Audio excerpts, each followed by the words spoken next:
নমস্কাৰ বন্ধুসকল, welcome to my YouTube channel Assam career job. আজি পুনৰ আপোনালোকৰ বহুত ভাল খবৰ আহিছে। সমাজ কল্যাণ বিভাগৰ ফালৰ পৰা নতুনকৈ ভেকেঞ্চি মুকলি কৰিছে। গ্ৰেড 3 আৰু গ্ৰেড 4 লেভেলৰ ভেকেঞ্চি হয়।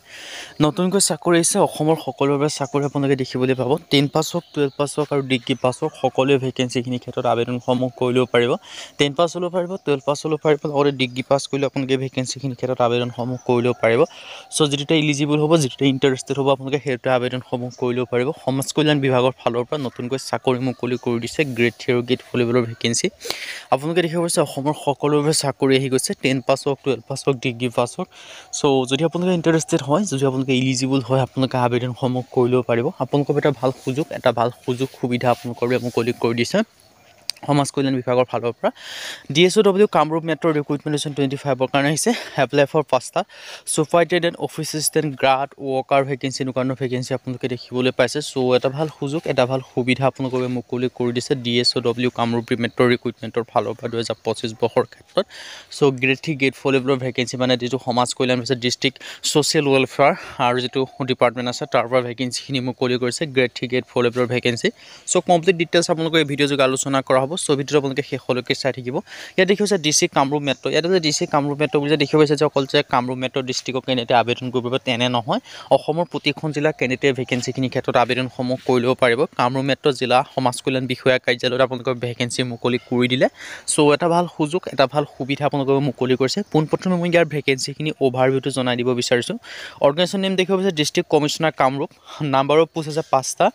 মিনিমাম কোৱালিফিকেশ্যন আপোনালোকে হৈছে 10 পাছ, মানে 10 পাছৰ পৰাই আপোনালোকে আবেদনসমূহ কৰি ল'ব পাৰিব। জব টাইপটো দেখিব পাৰিছে আছাম গভৰ্ণমেণ্টৰ জব হয়। এপ্লাই মোডটো আপোনালোকে দেখিব পাৰিছে অফলাইন যোগে কৰিব লাগিব। চ' এটা ভাল সুযোগ সুবিধা আপোনালোকৰ মুকলি কৰিছে। আপোনালোকে এই ভেকেঞ্চিখিনিৰ ক্ষেত্ৰত অফলাইন যোগে আবেদনসমূহ কৰি ল'ব পাৰে। চ' যিটোতে আপোনালোকে ইলিজিবল হ'ব, যিটোতে আপোনালোকে ইণ্টাৰেষ্টেড হ'ব, সেইটোতে আপোনালোকে আবেদনসমূহ কৰি ল'ব পাৰিব। আৰু বিশেষকৈ ভেকেঞ্চিখিনি হৈছে অফিচ এছিষ্টেণ্টৰ ভেকেঞ্চি আছে। ইলিজিবিলিটি ক্ৰাইটেৰিয়া গ্ৰেজুৱেশ্যন পাছ কৰিলে হ'ল, তেতিয়া আপোনালোকে আবেদনসমূহ কৰি ল'ব পাৰিব। মাল্টিপাৰ্পছ ৱৰ্কাৰৰ ক্ষেত্ৰত SSLC পাছ কৰিলে হ'ল, মানে 10 পাছ কৰিলে আপোনালোকে আবেদনসমূহ কৰি ল'ব পাৰে। চ' এটা সুযোগ, এটা সুবিধা আপোনালোকৰ বাবে আহিছে। চ' যিটোতে ইলিজিবল হ'ব, যিটো আপোনালোকে ইণ্টাৰেষ্টেড হ'ব, সেইটোতে আপোনালোকে আবেদনসমূহ কৰি ল'ব পাৰিব। চিকিউৰিটি গাৰ্ড, নাইট গাৰ্ডৰ ভেকেঞ্চি আপোনালোকে দেখিছে SSLC পাছ কৰিলে হ'ল।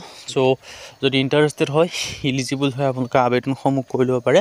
চ' যেতিয়া ইলিজিবল হ'ব, যেতিয়া ইণ্টাৰেষ্টেড হ'ব, সেইটোতে আপোনালোকে আবেদনসমূহ কৰি ল'ব পাৰিব। 10 পাছ হওক, 12 পাছ হওক, ডিগ্ৰী পাছ হওক, সকলোৱে আবেদনসমূহ কৰি ল'ব পাৰে। চ' এটা ভাল সুযোগ, এটা ভাল সুবিধা আপোনালোকৰ মুকলি কৰিছে। চ' ডিটেইলছখিনি দেখিব পাৰিছে। এজ লিমিটটো দেখিব পাৰিছে 21 পৰা 40 বছৰ বয়সৰ হ'লে আবেদনসমূহ কৰি ল'ব পাৰিব।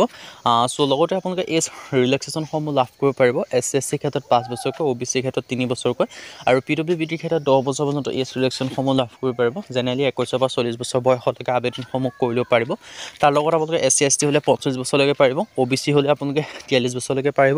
আৰু যদি আপোনালোকে PWBD কেণ্ডিডেট হয়, তেতিয়া আপোনালোকে 50 বছৰলৈকে আবেদনসমূহ কৰি ল'ব পাৰিব, মানে 51 বছৰলৈকে পাৰিব। আৰু ৰেচিডেঞ্চিপ আপোনালোকে দেখিব পাৰিছে। ৰেচিডেঞ্চি আপোনালোকে পাৰ্মানেণ্ট ৰেচিডেঞ্চ অসমৰ হ'ব লাগিব।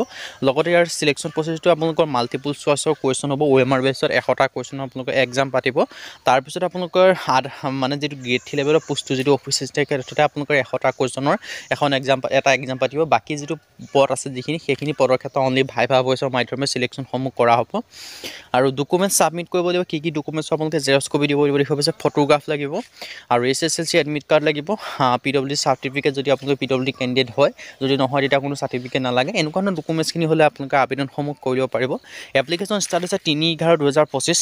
লাষ্ট ডেটটো দি আছে 24/11/2025। নৱেম্বৰ মাহৰ 24 তাৰিখ পৰ্যন্ত ভেকেঞ্চিখিনিৰ ক্ষেত্ৰত আবেদনসমূহ কৰি ল'ব পাৰিব।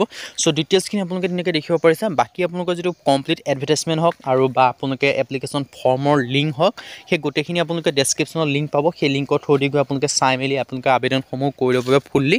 চ' এটা ভাল সুযোগ সুবিধা আপোনালোকৰ বাবে মুকলি কৰি দিলে। চ' সেই সুযোগ সুবিধাটো আপোনালোকে গ্ৰহণ কৰি, যদি আপোনালোকে বৰ্তমানলৈকে আবেদনসমূহ কৰা নাই, আপোনালোকে আবেদনসমূহ কৰি ল'ব পাৰিব।